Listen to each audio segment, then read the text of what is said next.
Le besoin numéro un d'un homme, écrivez cela, c'est le sexe. Notez-le bien. Le besoin numéro un d'un homme est le sexe. Je n'ai pas dit le besoin numéro un d'un être spirituel, car l'homme spirituel a besoin de Dieu. Mais le besoin numéro un d'un homme en tant que mâle, c'est le sexe. Pourquoi? Parce que l'homme a été conçu par Dieu pour être un procréateur. Cela signifie qu'il porte toujours de la semence. Sa mission dans la vie est de fournir cette semence. C'est pourquoi chaque homme porte actuellement environ un demi-million de spermatozoïdes. Il est porteur de semences. Son objectif principal est donc de transmettre les gènes pour les générations futures. C'est pour cela que lorsque Dieu voulait créer une nation, il ne s'est pas adressé à une femme, mais à un homme, car l'homme porte les gènes nécessaires. Il a dit à Abraham, « Une nation sortira de toi, et Sarah l'incubera. » L'homme a donc besoin de sexe. Ce n'est pas une envie, c'est un besoin. Un besoin est quelque chose qui aide à fonctionner. Une voiture n'a pas envie d'essence, elle en a besoin. Sans carburant, elle cesse de fonctionner. Les hommes n'ont pas un cycle comme les femmes.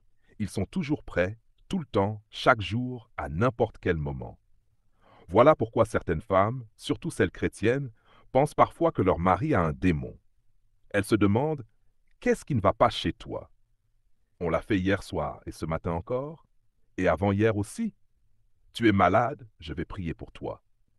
Elles veulent même parfois amener leur mari chez le pasteur pour une délivrance. Elles disent, mon mari a un démon, il est nymphomane. Priez pour lui, délivrez-le. Et le pasteur parfois répond, moi aussi j'ai le même problème. C'est pas un démon, mesdames. Tous les hommes disent Amen. Votre mari n'est pas malade, il est normal. Et si quelqu'un ici veut être trop spirituel, surtout les frères, écoutez bien. Si vous n'avez pas ce même désir, vous avez besoin de prière. Maintenant, la question est, pourquoi le besoin principal d'une femme n'est-il pas le sexe? Le besoin numéro un d'une femme n'est pas le sexe. Elle aime le sexe. Bien sûr, c'est agréable pour elle, elle en profite, mais ce n'est pas son besoin principal. Notez-le bien. Le besoin numéro un d'une femme, c'est l'affection. Et l'affection n'est pas le sexe, frère. En fait, pour une femme, le sexe est le résultat de l'affection. Si vous lui donnez de l'affection, vous obtiendrez ce dont vous avez besoin. Maintenant, certaines dames doivent comprendre une chose. Vous allez au lit avec des vêtements de toutes sortes, des chaussettes, une longue robe de nuit, un foulard sur la tête, complètement emmitouflé. Le pauvre mari doit se battre pour trouver quelque chose. Vous devez arrêter cela. Mesdames, si vous voulez être une bonne épouse, facilitez les choses. Mettez rien du tout et dites simplement « Bonne nuit, chérie ». Maintenant, si vous n'êtes pas marié, ce message n'est pas pour vous. Certains hommes ont l'impression de violer leur propre épouse. Mesdames, vous vous êtes déjà demandé pourquoi Paul dit que votre corps ne vous appartient pas? Parce que parfois vous n'en avez pas envie. Mais lui, il en a toujours envie. Les femmes traversent 4 saisons, été, hiver, automne et printemps. Messieurs, soyez sensibles à ces saisons. Quand c'est l'hiver, laissez-la tranquille. Achetez-lui des fleurs, embrassez-la, câlinez-la, mais ne la touchez pas. C'est l'hiver, elle a besoin de chaleur émotionnelle.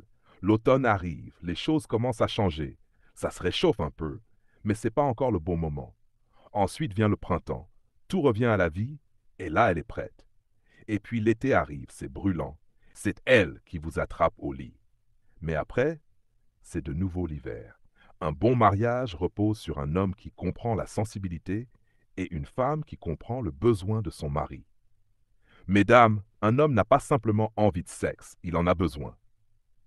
Paul dit que vous ne devez pas être trop spirituel en disant « Je vais partir en mission, je vais jeûner et prier pendant 3 semaines ». La Bible dit que vous ne devez pas faire cela sans l'accord de votre mari. Vous ne pouvez pas dire « Dieu m'a dit de jeûner ». Vous devez dire « Mon mari m'a donné la permission ». Et après avoir jeûné, la Bible dit de revenir rapidement au lit. Pourquoi? Parce que si vous ne le faites pas, sœur Mabel à l'église pourrait bien lui donner ce dont il a besoin. Ne me regardez pas comme ça. Le mariage est une chose honorable et le lit conjugal doit rester pur. Vous le gardez pur en comprenant les besoins de chacun.